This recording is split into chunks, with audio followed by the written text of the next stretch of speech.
Y'all, the Real Housewives of Atlanta is back, and honestly, I'm enjoying it a lot. This episode was a great start to the season, and these ladies are like the perfect amount of delusional and the perfect amount of shady towards each other that it just feels like we're getting back to the original Housewives formula, you know? I don't know if that makes sense, but everybody has one issue or another with each other, so it doesn't feel like anybody's picking sides and ganging up on someone just yet. I've said before, I really don't like when the group gangs up on someone, especially if they're newbies, so we'll see how it goes as the season continues. First and foremost, I just gotta say, I am so happy K. Michelle is on the show.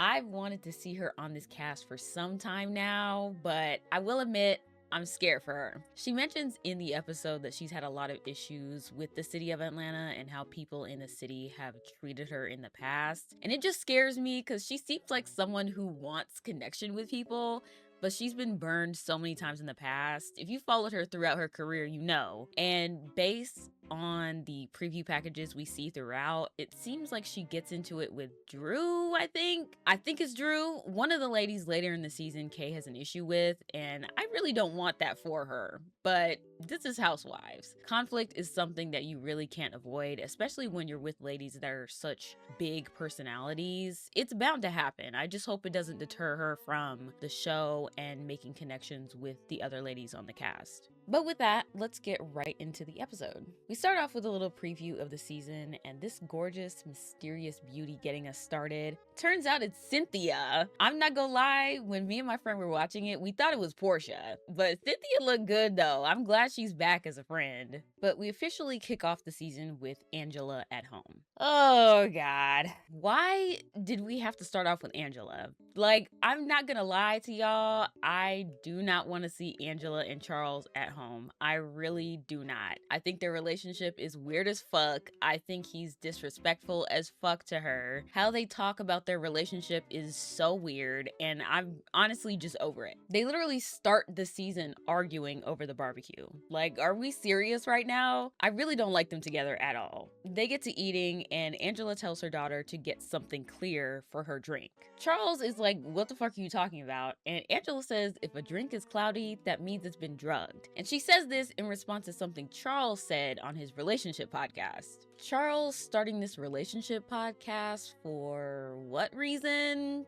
I have no fucking clue. What the fuck kind of advice could Charles Oakley have for young people regarding their relationships when he consistently embarrasses his wife on live television? What could anyone possibly gain from listening to a man like that? So what happened was Charles was asked what made him want to get married, and they show a clip of him saying somebody might have slipped something in his drink. Okay, Angela says he trolls a lot, but that's a crazy thing to say about your wife. One of the other hosts is completely shocked to hear this. She's literally too stunned to speak. Angela in her confessional says that he's actually the one that planned for them to get married and for them to go to Vegas. Yikes. So she's confused as to where that came from, and rightfully so.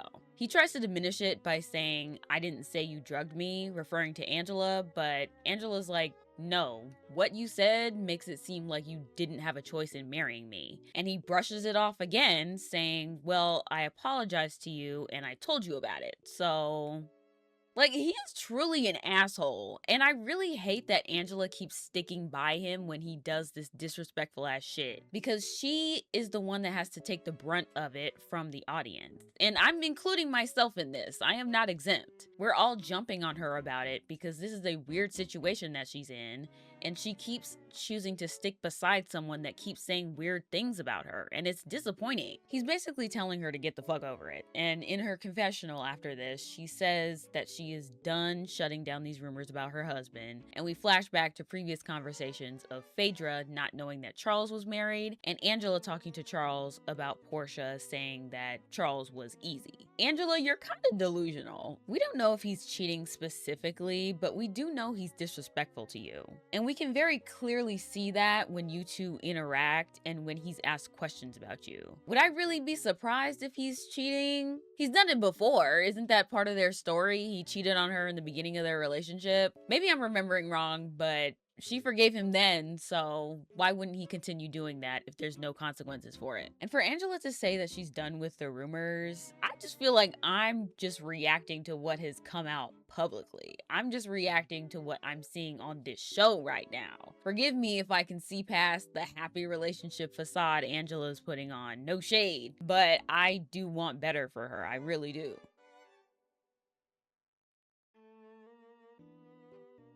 We're done talking about Angela now, thank God. Moving on to Portia, my girl. She's meeting with K. Michelle, who's doing a photo shoot. We get introduced to her and her career and her transition to country music. She's really had it hard. She created a name for herself in the R&B world because she was told by executives she'd have an easier time than trying to go into country. She spent years fighting for it, but now she gets to really create the music that she feels within herself, and I love that for her. And how crazy is it that they were pushing her to go into R&B when country is like our shit? Like, that's actually insane to me. As Portia and Kay are having their conversation, Portia tells us that she is officially divorced. It's all finalized. She's officially free, and she got her house, which is great. In celebration, she's hosting a dinner party for the group. Everybody gotta bring their husbands, dates, situationships, and we find out Kay is married. As of a few weeks prior to filming, she got married at the courthouse in Nashville, Tennessee. His name is Caston, and he's a dentist. Now, no shade to the ladies. No shade, no shade, no shade. I love y'all. Y'all are so beautiful. But the men y'all pick be very interesting looking, I will say. And this goes across the board, across franchises. Like, wow. Like, no shade. No shade to the girls, but I don't know. Men, I mean, to be fair though, men don't really be cute anyway, so it's not really a shock. Their relationship and how they got together is also an interesting one, but we'll get into that when she explains later. I do have opinions on that too. Kay asks Portia who's gonna be at her party, and we learn that she has like a little bit of beef with Drew Sidora. I'm like, what's going on there? Portia is like, what singer are you not beefing with? And Kay explains that she's had it difficult in Atlanta. I mentioned this in the beginning of the episode, but this is when she tells us that she's had a lot of trouble with women in Atlanta. She feels misunderstood and has been characterized as very angry due to the women who've dated her ex that abused her in the past and her being blackballed out of Atlanta. Portia gives her a little pep talk and tells her to ignore her past for right now because she doesn't want those feelings to be brought back up. Like I said, I do wish the best for Kay. I know entering a new group of friends has to be very nerve-wracking for her. I really do hope this season treats her well. We next see Shamia and Kelly. I'm not gonna lie, I don't really have that much to say about this portion. I don't really care about Shamia and Kelly all that much, so we'll just get through their part quickly. Apparently they're besties now that Shamia and Portia fell out. Shamia gifts Kelly's daughter a little gift basket of things she'll need for college, and it's a bunch of condoms and stuff to help her be safe when she's out on her own. They then talk about Shamia's rum company. They also talk about Shamia being invited to Portia's dinner party. She's surprised she got invited because she and Portia didn't have the best conversation after the last reunion. It took Shamia some time to catch the shade being thrown at her, so she watched it back and started to fight all over again. So they haven't been on good terms as of late. They wonder who Portia is bringing, and because this is her party, it's assumed that she's got a man to host this with. And Kelly is shocked that Portia would bring another man into Simon's house. And a lot of the ladies also question this later on, and I'm like, what's the problem? It's her house now. She can host a party in it if she wants to. I don't really see why that's such a big deal. I think it's kind of funny, actually. It's a big fuck you to Simon. Fair game, in my opinion. Everybody thinks the ghost of Simon is gonna come out, and it's like, that doesn't even make sense. The nigga is not even dead. He's just not in the country right now, I think. Everybody can relax. But we get to Portia's dinner party, and Portia looked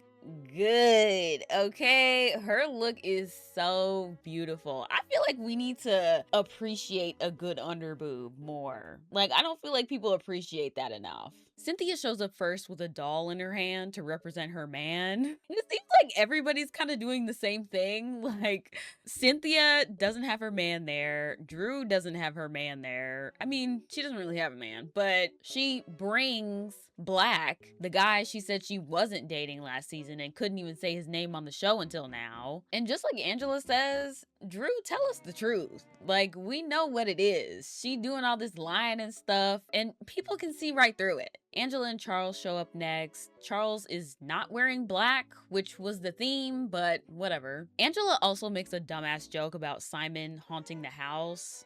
I just think it's so dumb to me. This is so dumb. Phaedra and her man show up next, and Phaedra in her confessional says that she believes she's on good terms with everyone in the group except for Angela because of that guy last season accusing her of paying him to tell Angela Charles was cheating on her. That situation in and of itself was crazy, but I'm not gonna lie, I'm still very iffy on that. It could have been Phaedra, could have not been. Quite frankly, I just don't give a shit.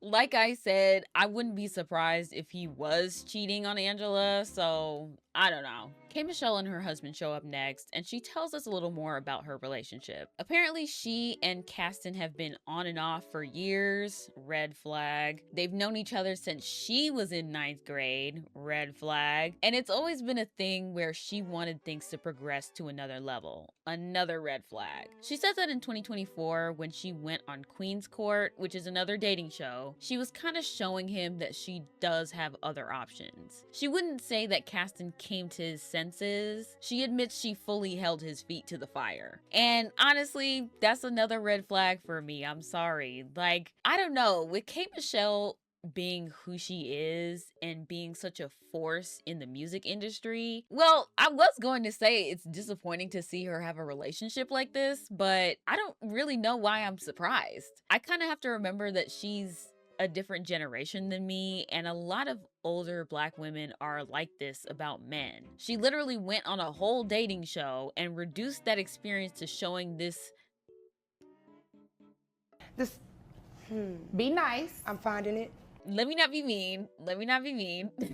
Showing this man that she's known since she was in high school that she's still waiting for him. She kind of telling him, I haven't moved on to bigger and better people. I haven't moved on to find a better man. I'll just wait for you. And that's kind of sad to me. And don't let me find out this nigga was cheating on her throughout their on again, off again relationship. I really, really hope that's not the case because my God. I should really also apply this logic to Angela and her relationship. As much as I hate them together, I have to remember that a lot of older black women put up with this crazy shit for a man. They will absolutely put up with cheating and whatnot just to say they have a man at home. And it's sad, but that's the world that we live in. That's the patriarchy at work. None of us are above the program. Moving on, Drew and Kay meet, and there's definitely some tension there. Drew says she doesn't know much about Kay, but makes a shady comment about her being a singer. I don't know what's going on there, but Drew needs to take several seats because you are talking about DK Michelle right now. What are you talking about? You don't know if she's still a singer or not. She has more of a career than you do. It's at this point Portia's man shows up and the ladies are all very impressed. Portia leaves him to be grilled by the ladies, and we transition to Shamia at home getting ready when new cast member Pinky arrives at her house with her husband Derek. We get an introduction for Pinky. She's a business owner, started Slutty Vegan in Atlanta. She is very successful, and I love a successful black woman, okay?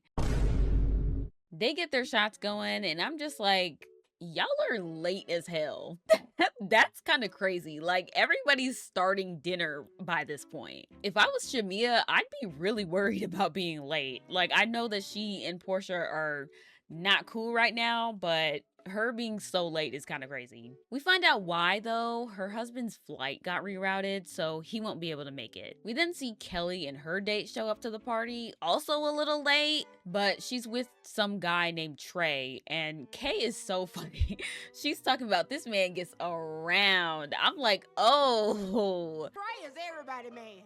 Trey is like Steve Urkel. Go home, Trey.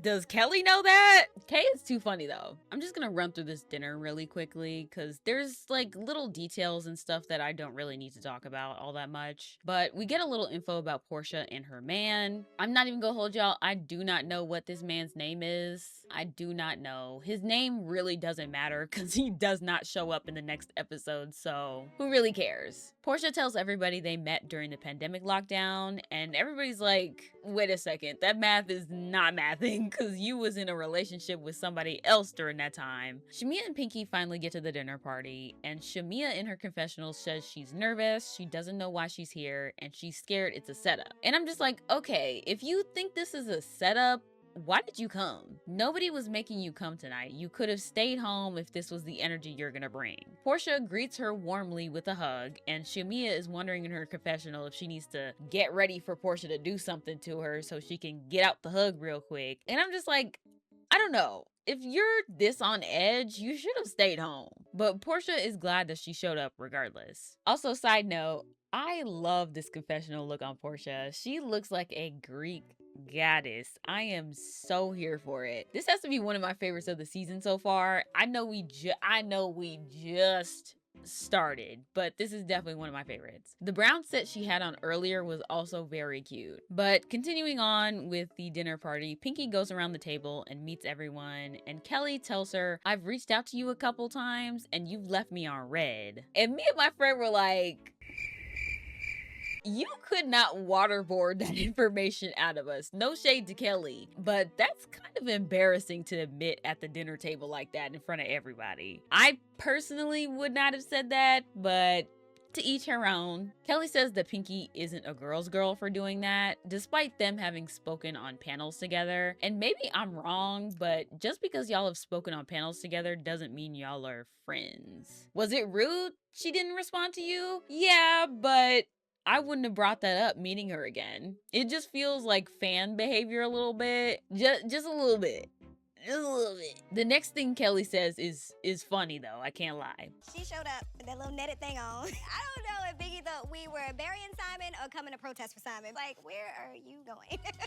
The hat does give funeral a little bit, and Pinky acknowledges that it's very funeral-esque, so that was funny too. So the ladies are mingling and being shady. I don't really need to go through all the details. It's just like little stuff. But Portia starts a game for everyone called Who Did That? And we start off with Angela and Charles. Portia asks them who made the first move in the bedroom, and Angela says that he was ready the first night they were together. Charles says he actually didn't ask to sleep together the first night, and Angela's like, no, you wanted me to come upstairs after we left the restaurant that night. And he's like, no, you got into somebody else's car and I got into mine. Game is over. Game over. Game over, game over, game over. I would have started a fight that night because what the fuck? Why would you say that at this table full of my friends who are already iffy about our relationship? On television, mind you. I don't care what anyone says. Charles is an asshole and he fucking sucks. Portia goes on to ask Kay and Pinky some questions, and then we get to Shamia. She asks her what is one physical feature she would take from her last partner to upgrade on her current partner, and Drew takes this as an opportunity to ask where Shamia's husband is. Things get awkward and they start bickering, and I can agree with Cynthia's assessment here in her confessional. They all probably knew Gerald wouldn't be there anyway, so why is Drew asking? Drew didn't actually care, I'm sure, and clearly this is a sore spot for Shamia, so that did feel a little strange to ask. My friend noticed that Drew is the type of person to pick at someone, particularly bringing up things that she knows will bother them, and then turn around and act dumb like she didn't do anything to get this reaction out of someone, and I kind of agree. I really don't like that. The way Drew fights with people is a lot of that type of thing, and it just feels icky to me. And her being a liar in general puts a bad taste in my mouth, so I've never really seen it for Drew. But they continue with the game. Phaedra is being Phaedra. She is hilarious. The most entertaining guest has to be Black, sitting on this FaceTime call for over 3 hours with a big bright smile. I'm not sure if he doesn't use the bathroom, if he has a colostomy bag. I don't know what's going on.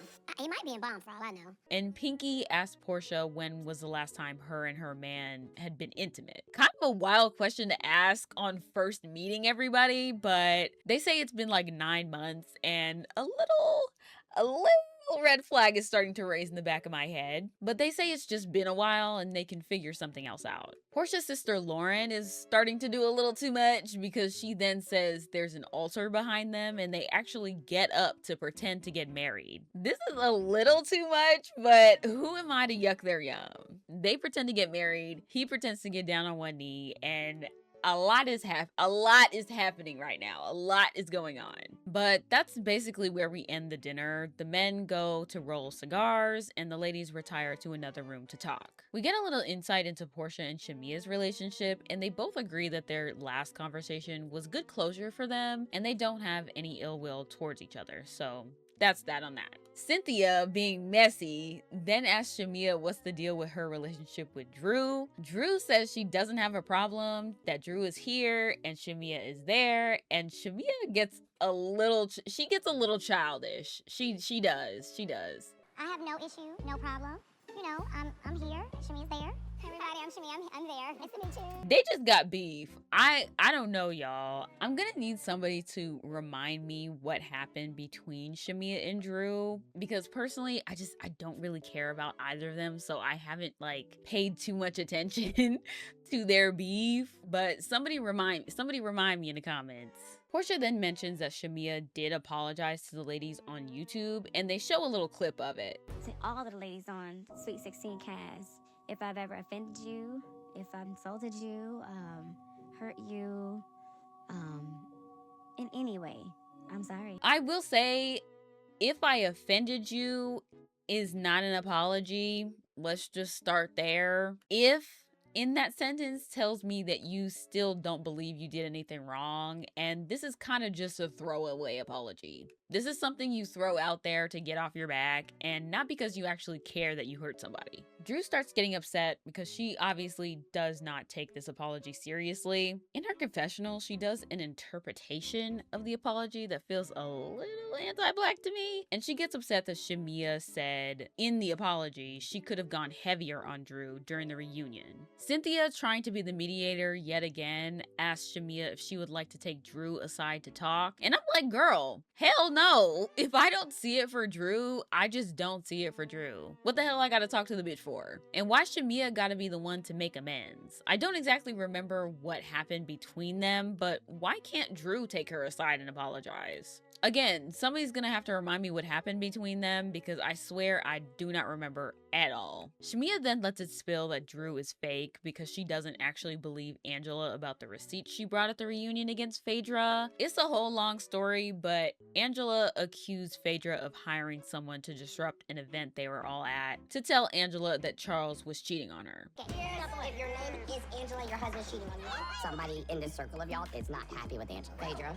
It was the whole thing between Angela and Phaedra. I mentioned it earlier, but I thought the whole thing was stupid. But back to present day, Shamia is telling everybody what Phaedra told her, and Phaedra recounts that Drew came to her dressing room after the reunion was over and told Phaedra that she'd love to get to know her more and become friends. Phaedra apparently hesitates because she doesn't want to be friends with people who frame her, and that's when Drew says she doesn't really believe in the receipts Angela brought out when trying to frame Phaedra at the reunion. I hope all that made sense. If it didn't, please watch another video on what happened, because that's as good as I can explain.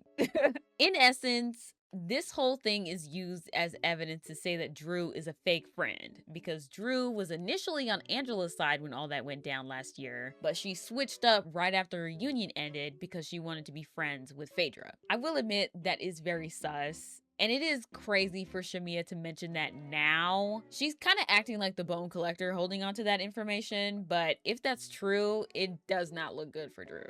Angela says she doesn't care. All she cares about is her husband. And I'm like, all right, okay, Angela, you can keep that dusty ass man. Don't nobody want him, for real. This next part is so funny. Portia tries to get a hold of the situation, but it's already gone, girl. Might as well enjoy the show. Angela then rehashes the situation again and starts on Phaedra and says her story wasn't adding up because she had a friend come to her at a Hawks game. We get a flashback of Angela telling this part of the story at the last reunion. We were at the Hawks game, and this young lady who was with Phaedra walked up to me and said, hey, I'm the one with hands. It was Present day, Phaedra says she ran the tapes and no one actually came up to Angela to talk to her, and she's willing to show Angela those tapes. Come to find out, Phaedra lied about the tapes, and when a producer asks her about it, she says, no, I didn't actually look at the tapes, but I asked for the tapes to be reviewed.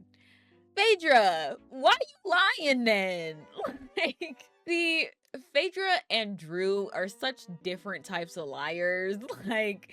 maybe, okay, I'm definitely biased towards Phaedra, but it's because she's just more entertaining than Drew. I'ma just be honest about that. I like Phaedra more, so I can put up with her lying. Sue me, sue me. When I was watching, I literally busted out laughing when she admitted she didn't see the tapes. Like, she is just so funny to me. She's hilarious. But moving on, the ladies agree to table it until they get the tapes from Phaedra, which they'll probably never get, and K. Michelle starts getting really uncomfortable. She's basically getting war flashbacks to her time getting in fights with other women and goes to hang out with the boys. Kelly then starts getting messy and asks Portia what happened in the text messages between her and Shamia.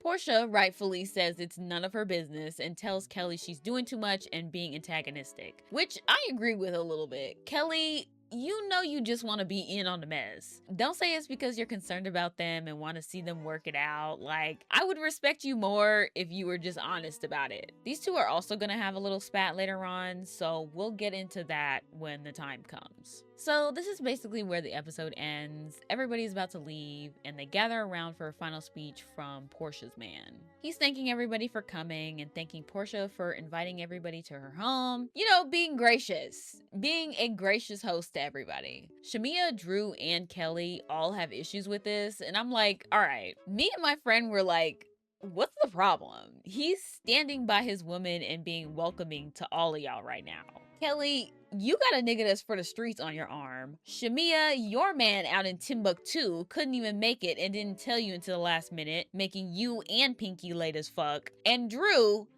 your man is in the basement and you brought your best friend on FaceTime call knowing damn well you could have just not had his ass there awkwardly trying to introduce him to everybody. Like, at least Portia is having fun with her little situationship. She knows what it is. She's not taking none of this serious. This is really why the ladies cannot drag Portia. She's so delusional and in her own little world. It honestly makes her untouchable, in my opinion. She's just having fun. She knows she's ridiculous and she owns it. That's literally the best part of life. The next episode is literally when we meet the girl she's dating. Like, come on. And Shamia giving her a face at the end, like, no.